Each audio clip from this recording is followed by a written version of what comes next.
Meal maker momos செய்ய தேவையான பொருட்கள்: மீல் மேக்கர் 100 கிராம், மைதா மாவு 1/4 கிலோ, பெரிய வெங்காயம் சிறு துண்டுகளாக நறுக்கியது, கேரட் 2 பீஸ், மிளகாய் 3 மிளகாய் சின்னதாக நறுக்கியது, தேவையான அளவு உப்பு.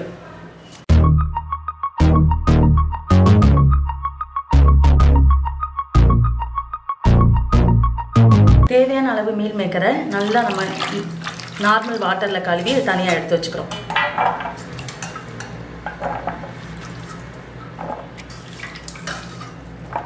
இப்போ தேவையான நல்ல தண்ணியில் நம்ம மீல் மேக்கரை வேக வைக்க போகிறோம். ஒரு 10 மினிட்ஸ் வெந்தால் போதும். இப்போ நல்லா கொதி வந்துச்சு. இது ஒரு 10 நிமிஷம் வேகட்டும் மட்டும் சொல்லலாம்.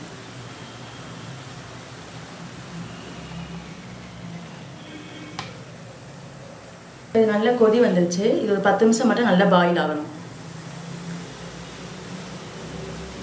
1/4 கிலோ மைதா மாவை நம்ம நல்லா பிசைஞ்சுக்க போகிறோம். தேவையான அளவு உப்பு சேர்த்துட்டு வேணும்னா கொஞ்சம் ஆயில் விட்டுக்கலாம். சப்பாத்தி மாவு பிசைகிற பதத்துக்கு நம்ம பிசைஞ்சிடணும்.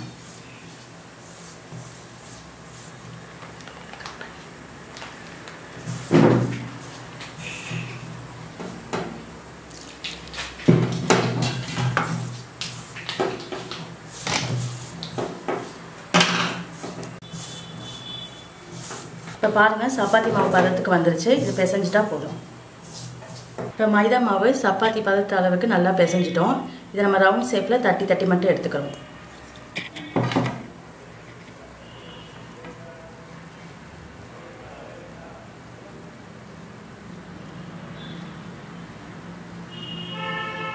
அது ரவுண்ட் ஷேப்னாலும் சரி, நம்ம கொலக்கட்டை அச்சு மாதிரி இருக்கிற இந்த ஷேப்லையும் நம்ம யூஸ் பண்ணிக்கலாம். இதுக்கப்புறம் நம்ம மீல் மேக்கர் மோமோஸ் வச்சு நம்ம அந்த அளவுக்கு பிசைஞ்சுக்கலாம்.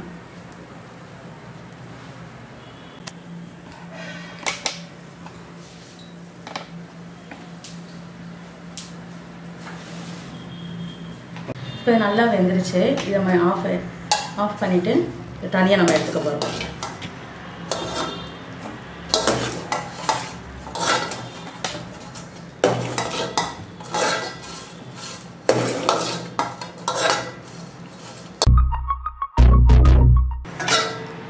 இப்போ தனியாக எடுத்து நல்லா ஃபேனில் ஆற வச்சுட்டு மிக்சியில் துருளாக ஒரு அரைச்சா போதும். இப்போ பாயில் பண்ணி நல்லா ஆறிடுச்சு. இது அப்படியே நம்ம தண்ணி பிழிஞ்சு நம்ம தனியாக ஒரு பவுலில் சேர்த்துக்கிடுவோம். இதுக்கப்புறம் நம்ம மிக்சியில் நம்ம அரைச்சி எடுத்துக்கலாம். இப்போ மிக்சியில் ஒரு சுத்து மட்டும் மீன் மேக்கரை எடுத்து வச்சாச்சு. இப்போ இதில் நம்ம ஆனியன் சேர்க்குறோம். இது எல்லாமே சேர்த்து நம்ம ஒரு மசியல் பண்ணணும். அதுக்காக தான். இப்போ காரத்துக்கு ஏற்ப மிளகாய், சிறு துண்டாக நறுக்கிய கேரட்டு, இப்போ மீனாட்சி அப்பளத்தோட குழம்பு மசாலா தூள்,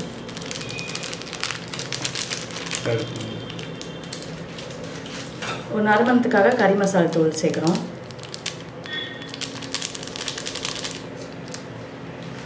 நம்ம காரத்துக்கு ஏற்ப கொஞ்சம் மிளகுத்தூள், தேவையான அளவு உப்பு. இது நல்லா நம்ம பிசைஞ்சு எடுத்துக்கணும்.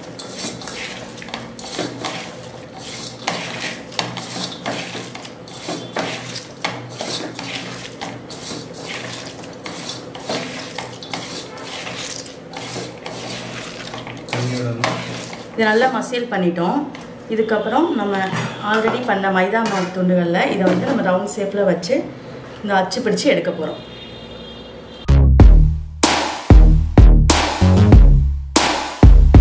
இப்போ இந்த மைதா மாவில் நம்ம இந்த மீல் மேக்கர் இதை உருண்டையை நடுவில் ஷேப்பில் வச்சுட்டு மடிச்சுட்டு நமக்கு அச்சு மாறாமல் இருக்க இதில் நம்ம ஒரு ஷேப்பில் எடுக்க போகிறோம். அவ்வளோதான்.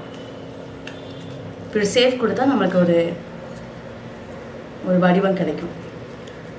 இதை நம்ம அடுத்து இட்லி பானையில் வச்சு வேக வைக்கணும். இப்போ நம்ம அதை கொலக்கட்டை அச்சில் நம்ம மோமோஸ் ஷேப்லேயே நம்ம பிடிச்சி எடுத்தாச்சு. இதை இட்லி பானையில் ஒரு 10 மினிட்ஸ் வேக வைக்க போகிறோம். Meal maker momos ready.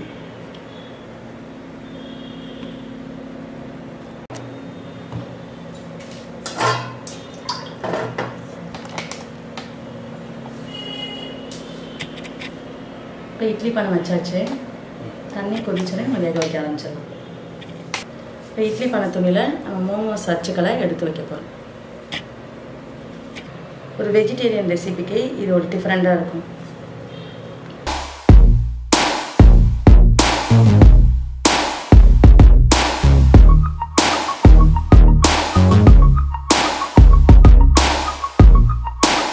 இது 10 நிமிஷம் வேகட்டும்.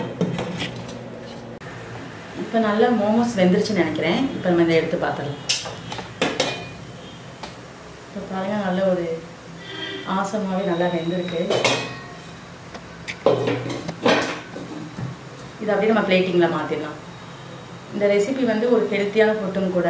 இந்த மாதிரி நம்ம ஒரு ஸ்வீட்டாகவோ ஒரு நான்வெஜ்லேயே செஞ்சுருப்போம். இது வந்து வெஜிடேரியனாக இருக்கிறவங்களும் சாப்பிட்ற அளவுக்கு பிரியமாக இருக்கிற அளவுக்கு செய்கிற ஒரு ரெசிபியாக இருக்கும்.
மதுரை மீனாட்சி அப்பளம் யூடியூப் சேனல் நேயர்களுக்கு வணக்கம். இன்றைக்கி நமக்கு வித்தியாசமான சமையலில் பார்க்க போகிற ரெசிபி நேம் வந்து மீல் மேக்கர் மோமோஸ்.